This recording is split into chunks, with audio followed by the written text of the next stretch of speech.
Dirty suit, huh? This should make it better. My classmate said as he splashed red wine on my suit. The suit, a keepsake from my father, quickly turned red. Trembling with anger, I couldn't do anything. At that moment, a woman with black eyes jumped in front of me. She had seen everything and gave my classmate a sharp look. I never thought I'd see your true colors here. The man's face turned pale, and he collapsed to his knees with a look of despair. The sound of my father's typing from his study was like a lullaby to me, who had no mother. Even when I was alone in my bedroom, it felt like my father was nearby. However, one night, I couldn't sleep no matter what, so I went into my father's study while he was working. Japanese books, Japanese English dictionaries, and documents written in Japanese were scattered around. My father didn't seem to notice me coming in. I picked up one of the scattered pieces of paper. No matter how long I looked at the Japanese writing, I couldn't figure out what it said. It was the same with other books I picked up. Still, I wanted to know what was written there. I was curious about what my father was reading. Liam, you're still up? My father said, noticing me. Yeah, I couldn't sleep.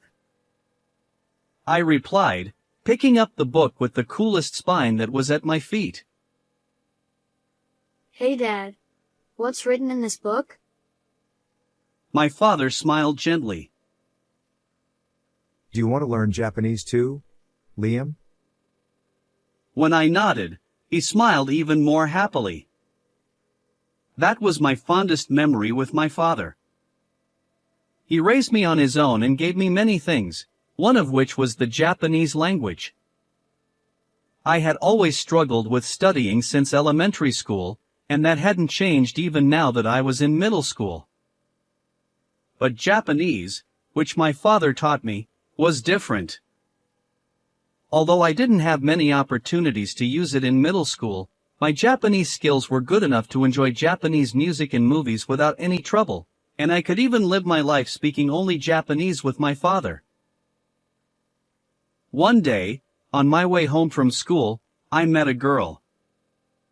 She seemed a bit younger than me, probably still in elementary school.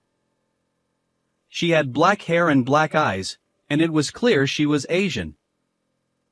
She looked troubled and was trying to talk to people passing by, but the adults around her would quickly walk away as soon as they saw her. I couldn't just pass by her when she looked like she was about to cry. So, I decided to speak to her in Japanese. What's wrong? I asked in Japanese. She looked a bit surprised that a middle schooler was speaking to her in Japanese, but then she responded in Japanese. I got separated from my mom and dad.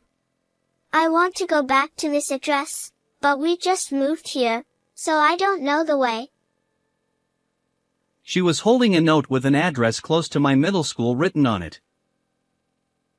Oh, I know this place. I'll take you there. She happily grabbed my hand and thanked me repeatedly. I'm Liam Smith. What's your name? I'm Erica. Why did you come to the US? Erica? Because of my parents' work, we move around a lot. It seemed her parents were moving for a job transfer and frequently on long-term assignments in different countries. She had been following them around, and America was already her fifth country. I listened to Erica talk about her life in various countries. Her stories about the great outdoors and historical buildings, which I had only seen in books, felt more real than anything I had read or seen on TV. That must be tough, moving around so much at your age. Erica gave me a bright smile. Not at all. Every country has its own interesting and wonderful things. I'm happy with my life now. As we talked, we arrived at her house. Both Erica and her parents thanked me repeatedly, bowing their heads. On my way home, I kept replaying her stories in my mind. Her tales of living in different countries and the allure of unknown cultures sparked a desire in me to pursue a career that involves traveling abroad. A few years later, after graduating from high school, I got a job at a travel agency. Due to family circumstances, I couldn't travel abroad as I wished, so I chose this job to help others experience the joy of traveling overseas.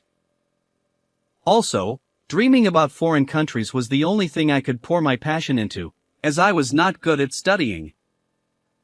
Work, as expected, was challenging. At first, I didn't understand much and was constantly scolded by my seniors.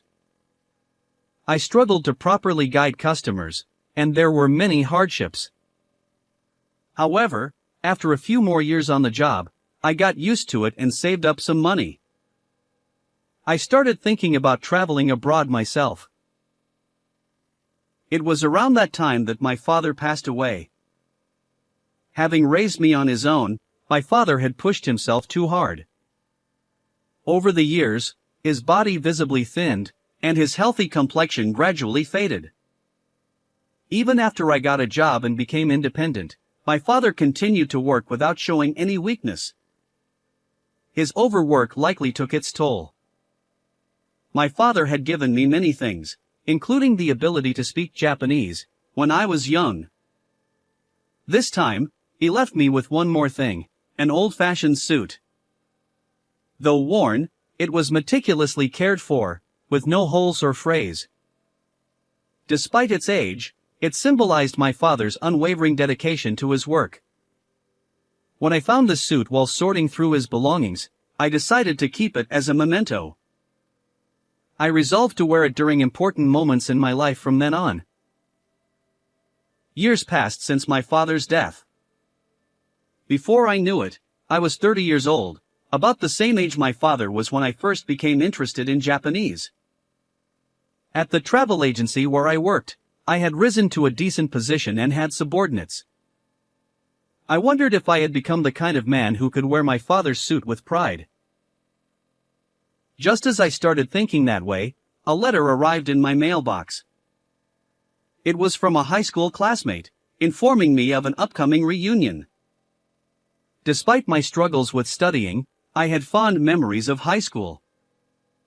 Even as a child, I would stay out late playing with friends, trying not to worry my busy father. There were a few friends I was eager to see again. I marked my attendance and looked forward to the reunion day. On the day of the reunion, I pondered what to wear. In the end, I decided to wear my best outfit, my father's keepsake suit. The venue was already bustling, and everyone still had traces of their high school selves. Having started working right after graduating high school, I rarely had the chance to chat and drink with people my age. I was excited to join the circle of my old friends. Liam, is that you? I heard a voice from behind and turned around. A man in an expensive-looking navy suit with an obnoxiously flashy gold watch was looking at me, swirling red wine in his glass. It was Michael. He wasn't a friend. In fact, he was a guy who always picked on me in high school. For example, he knew I was terrible at everything except Japanese, and when test results were returned, he would come to my seat with his high-scoring paper and say, Hey Liam, what did you get? Without waiting for my answer, he would snatch my paper and loudly announce my near-failing score to the whole class. Yet, when it came to returning Japanese test results, where I excelled, he wouldn't move an inch from his seat. I also remember gym class. During a soccer lesson, when Michael was on the opposing team, he would pretend to pass the ball to his teammates but deliberately hit me with it multiple times. Even when the teacher finally reprimanded him, Michael showed no remorse and just gave me a spiteful grin, which was a humiliating memory. The strangest thing about Michael's behavior in high school was that I had no idea why he targeted me. I wondered if I had somehow hurt him, but apart from the incidents I mentioned, I had almost no interaction with him. I thought his attitude might have softened at the reunion, but that wasn't the case. Still got that pathetic look on your face, huh? You look like a dumb, poor loser. Michael said, running his hand through his hair and flaunting his obnoxiously flashy gold watch. I had heard that Michael's father was the president of a hotel chain with locations all over the United States. In high school, he used to brag about how he would take over his father's company and become the president. Another annoying rich man looking down on the common folk. I tried to keep my emotions in check and handle Michael calmly. "What's up, Michael? That's quite a way to greet someone you haven't seen in a while." What's wrong with calling a poor person poor? He sneered. "Why do you think I'm poor?" I asked, getting a bit defensive. He laughed through his nose. Because you're wearing that old, shabby suit. He said, pointing at the suit I was wearing. It was my father's keepsake suit, something incredibly precious to me, but to someone who didn't know its significance, it probably looked old and worn. Enough about the suit. Stop picking on me already, I said, trying to walk away. But Michael persistently blocked my path. And doesn't that suit smell like it's soaked in mold and dust from a poor house? He added. By then, a small crowd had gathered around us. Our classmates, who had been listening to our exchange, were now focused on the two of us. Michael grabbed the collar of my suit and pretended to sniff it. "Stop it. Don't touch my suit," I shouted, shaking his hand off angrily. Michael looked annoyed for a moment but quickly returned to his hateful smile. I've got a great idea. A way to make your suit even better. I had a bad feeling. I should have walked away immediately, but it was too late. Here's how. Michael threw the red wine from his glass all over my suit. The jacket and the white shirt underneath quickly turned red. The cold, unpleasant sensation spread to my stomach as the wine soaked through to my undershirt. I was too shocked and furious to speak. All I could do was clench my teeth and glare at Michael, trembling with anger. Our classmates, who had been watching, started to scold Michael, but he didn't seem to care and continued to mock me. What's the matter? Are you actually mad? Over a cheap suit getting stained? You should be thanking me for adding a nice scent with this fine wine. I had reached my limit. I stepped forward, ready to punch Michael in the face with all my strength, when a woman's voice interrupted. What's going on? Are you okay? She asked, rushing over to me. She had black hair and black eyes. An Asian woman. She was diligently pressing a wet towel against my shirt, trying to stop the wine from staining it. When I glanced over at Michael, his bravado from earlier had vanished. The moment he saw her, his face turned pale, and his body began to tremble with fear. Erica, why are you here? He stammered. Erica. The name sounded familiar. Excuse me, but have we met somewhere before? I asked. She smiled warmly and replied. Yes. You helped me when I was lost as a child, didn't you? I remembered. She was the little girl who had been crying on the street after getting separated from her parents. Erica. She had grown taller and her features had changed, but there was still a trace of the girl I remembered. She spoke fluent English now. "What brings you here?" I asked. Actually, I started a hotel business in Japan and I'm in charge of its management. I was here for a meeting in the next room. Her eyes fixed on the trembling Michael. I never expected to see your true colors here. Michael was wiping the cold sweat from his forehead with a handkerchief. Erica, there's an explanation for this. He began. No need for excuses. I saw everything. Insulting someone and throwing wine on them. I will be canceling our deal with your company. She declared. Michael's face filled with despair as he collapsed to his knees. No, losing a $10 million deal over this. $10 million. It seemed they were negotiating a massive deal. To have it fall apart over one night's mistake. The reunion hall was filled with Michael's anguished cries. I later heard that there was indeed a reason behind Michael's harassment. Back in middle school, there was a parent-teacher day, and it happened to be during a Japanese class. We had to read out essays we had written in Japanese. Michael's mother, after hearing my presentation, told Michael to become as good at Japanese as I was. Since he was expected to take over the family hotel chain, proficiency in Japanese would be necessary, but at the time, he struggled with the language.